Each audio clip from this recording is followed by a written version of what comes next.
স্বৈরতন্ত্রকে legitimise করার যে বয়ান সেটা যেন আর জীবনে তৈরি না হয়। যেই ক্ষমতায় আসুক তার হয়ে জন্য কোনো সাংবাদিক দালালি করতে না হয়। এবং এই জন্য আমরা বারবার বলছি যে আমাদের ভুল ত্রুটি থাকলে এই গভর্নমেন্ট একটা এক্সাম্পল সেট করতে চাচ্ছে। আপনি আমার মিস্টেক থাকলে, আমার ভুল ত্রুটি থাকলে, আমার অন্যায় থাকলে আপনি জোর গলায় বলেন। এটা কি ভয়াবহ একটা সময়। এই সময়টাকে আমরা খুবই মেটিকুলাসলি আমরা এইটাকে রিসার্চের মাধ্যমে রাখব। কার কি করেছেন, কে কীভাবে বয়ান তৈরি করছেন, কেউ যেন এটা বয়ান তৈরি করবেন আর আপনার সম্পর্কে লেখা হবে না এটা ভাইবেন না। প্রত্যেকটা জিনিস ওয়েল ডকুমেন্টেড থাকবে। আমাদের আগের জেনারেশন আমরা এটা ফেল করেছি। আমরা ৭৪-এর ফ্যামিনকে নিয়ে লিখতে আমরা ফেল করেছি। আমরা রক্ষী বাহিনীর যে অত্যাচার সেটা নিয়ে আমরা ফেল করেছি। আমাদের এর আগে প্রচুর সমস্যা হয়েছে, প্রচুর আমাদের ফেলুর ছিল আমাদের যে রাষ্ট্র হিসাবে। প্রত্যেকটা জায়গায় আমরা এই ডকুমেন্টেশনে ফেল করেছি। আমরা এইবার জন্য ফেল না করি। কেন আমরা ফেল করব, মানে কেন আমাদের ফেল করতে, আমরা যাতে ফেল না করি এটার মূল কারণ হচ্ছে আমরা চাই আমাদের ফিউচার জেনারেশন যাতে আমরা যেটা ফেস করেছি সেটা যেন ওরা ফেস না করে। বাংলাদেশে যাতে এই রকমের স্বৈরতান্ত্রিক একটা স্বৈরতন্ত্রকে লেজিটিমাইজ করার যে বয়ান সেটা যেন আর জীবনে তৈরি না হয়। যেই ক্ষমতায় আসুক তার হয়ে জন্য কোনো সাংবাদিক দালালি করতে না হয়। এবং এই জন্য আমরা বারবার বলছি যে আমাদের ভুল ত্রুটি থাকলে এই গভর্নমেন্ট একটা এক্সাম্পল সেট করতে চাচ্ছে। আপনি আমার মিস্টেক থাকলে, আমার ভুল ত্রুটি থাকলে, আমার অন্যায় থাকলে আপনি জোর গলায় বলেন, জোর কলমে লেখেন, আমাদেরকে দেখিয়ে দেন যে না আপনার এখানে ভুল হচ্ছে। সাংবাদিকতা এটা হওয়া উচিত। কিছুদিন আগে আমি একটা পত্রিকা আমরা দেখলাম যে প্রফেসর ইউনূসকে প্রশংসাসূচক ২-৩টা লেখা লিখছে।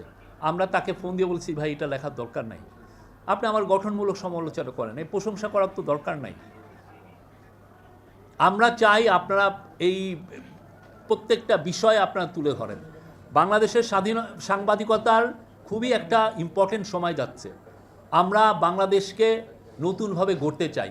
সেটার জন্য আমরা যে এই ইন্টারিম গভর্নমেন্টের ২য় অধ্যায় গতকাল শুরু হয়েছে কনসেনসাস কমিশনের মাধ্যমে, আমরা চাচ্ছি পুরো বাংলাদেশের সমস্ত পলিটিক্যাল পার্টি এখানে কন্ট্রিবিউট করুক, বাংলাদেশের সিভিল সোসাইটি এখানে কন্ট্রিবিউট করুক। পলিটিক্যাল পার্টি তো তাদের কথা বক্তব্য দিবে, আপনারাও যেন সবাই মিলে আমরা যেন এই বক্তব্য দিতে পারি। আমরা কেমন বাংলাদেশ চাই, এমন একটা বাংলাদেশ যেখানে ফ্যাসিবাদের বয়ান কেউ তৈরি করবে না, যে তার অন্ধ হয়ে তার পার্টিকে ফলো করবে না, তার লিডার কিলিং করছে অথচ আপনি তাকে আপনি সাপোর্ট দিচ্ছেন। এই ধরনের জন্য পলিটিক্যাল সেট আপ যেন বাংলাদেশে না থাকে। বাংলাদেশ একটা থ্রাইভিং ডেমোক্রেসি হোক, সবাই মিলে আমরা যেন এমন একটা দেশ গড়ি যেই দেশে সবার ভয়েস শোনা যায়, কোনো ভয়েস যাতে মাজল না হয়, কেউ যেন না বলতে পারে যে না আমার কথা আমি বলতে পারছি না, যেটা গত ১৫ বছরে হয়েছে। অনেক ভয়েসকে আমরা দেখেছি শোনা যায় নাই, অনেক পত্রিকায় আমরা দেখেছি না এই গ্রুপের লোক কাউকে নেওয়া যাবে না। ভিতরে আবার যে একজন যদি নেওয়া হয়েছে, ভাই উনি কিন্তু মাদ্রাসার ছেলে, ওকে নেওয়াটা ঠিক হয় নাই, ভাই উনি কিন্তু পূর্বজন্মে উনি শিবির করতেন, ওকে আপনি নিলেন কেন?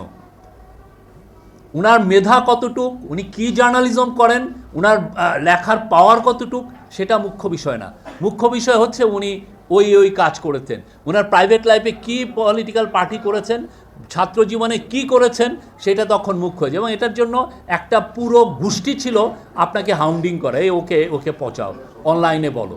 এটা আমি কত বছর ফেস করেছি আমার মনে নয়, আমার সেই 2009-10 থেকে আমি এটা ফেস করছি। এখানে অনেকে আছেন এটা ফেস করছেন।